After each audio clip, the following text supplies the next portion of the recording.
The first principle in intuitive eating is rejecting the diet mentality. What does that even mean? When I ask, has your diet worked for you? They'll say, yeah, I lost weight, so it totally worked.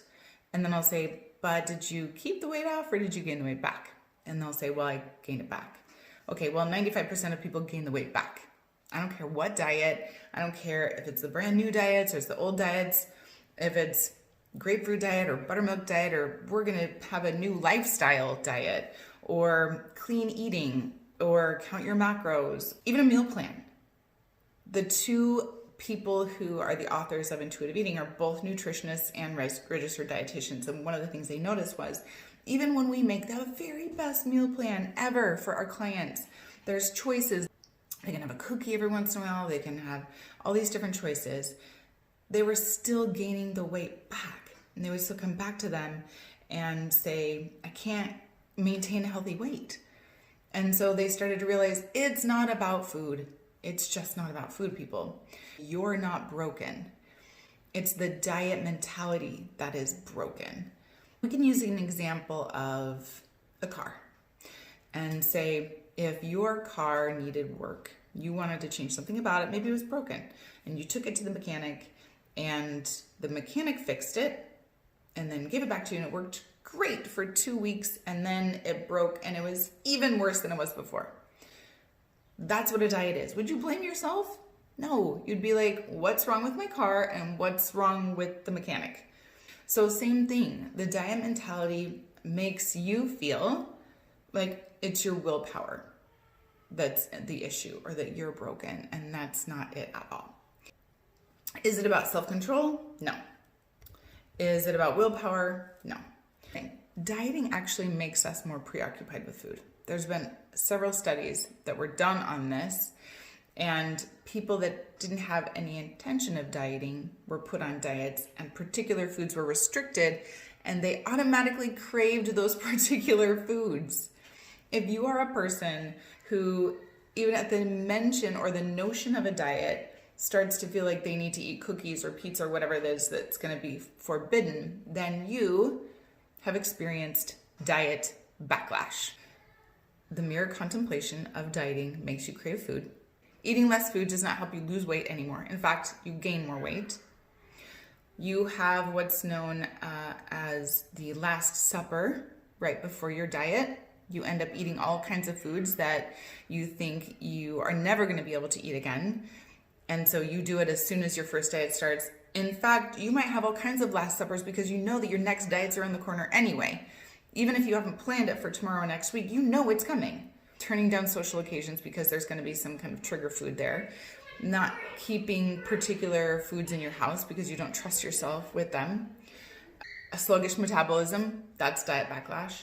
Paradox is that the quest for thinness is the continual and lifelong cycle of guilt around anything that you eat, especially things that are not nutrient dense or high in fat.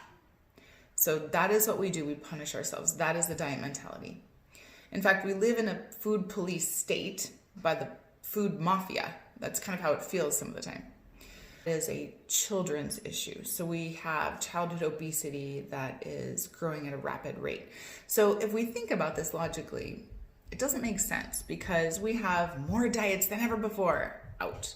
We have more books on dieting. We have more diet foods than ever before. We know more about food than ever before, right? What you may think as your failure to stick to a diet doesn't have anything to do with your lack of knowledge around food. I'm sure you could probably get a PhD in information and food label reading. You know about food, you know about carbs, you know about ketogenics, you know about all the crap because you've read all about it, because you're informed, because you've been on all these diets. It's not about that. So what is it about? That you're broken, that it's your willpower that's not effective? No. The diet industry is broken. That's what's broken. So the first principle in intuitive eating is rejecting this diet mentality. And what we have to understand that it is not you, it is not your willpower, it is not your self-control, it is this diet culture and diet mentality that is broken. So there's a couple things that happen when we go on a diet. Like I mentioned, your metabolism gets completely messed up. You end up craving foods even more and you feel a loss of autonomy. So we end up self-sabotaging because we have a belief about ourselves. And I've said this before, our body and our beliefs can never, ever be misaligned. And what that means is if I have a belief that I'm out of control, that I will always be fat, or that I have no willpower, I will self-sabotage. And I know that you've experienced that. It's not just about food too. If we have a belief about ourselves, we will look for confirmation of that belief. And we will subconsciously sabotage any efforts that we have to negate that belief. That's why when we do any work with the body, we have to change our beliefs. It's so important that we're not just working on the outside piece, the food. We're also working on that inside piece. We have to change our beliefs. So first way to do that is to reject the diet mentality. Let me know if you guys have experienced any of these. If you've been on a million trillion diets, if you've experienced all the different symptoms of diet backlash, if you feel like your metabolism is shot because you've done this a million times. Tell me about that. Next time, we're going to talk about different types of dieters, and you're going to find out which one you are. And that's going to give you great insight into sort of how to change this and how to shift and pivot and give you more information about yourself. You can have more awareness because awareness is key. That's the first step. Thank you so much for listening and tuning in. Please let me know if you have any questions or comments or observations about life or concerns. And I'll see you tomorrow. Okay. Mwah.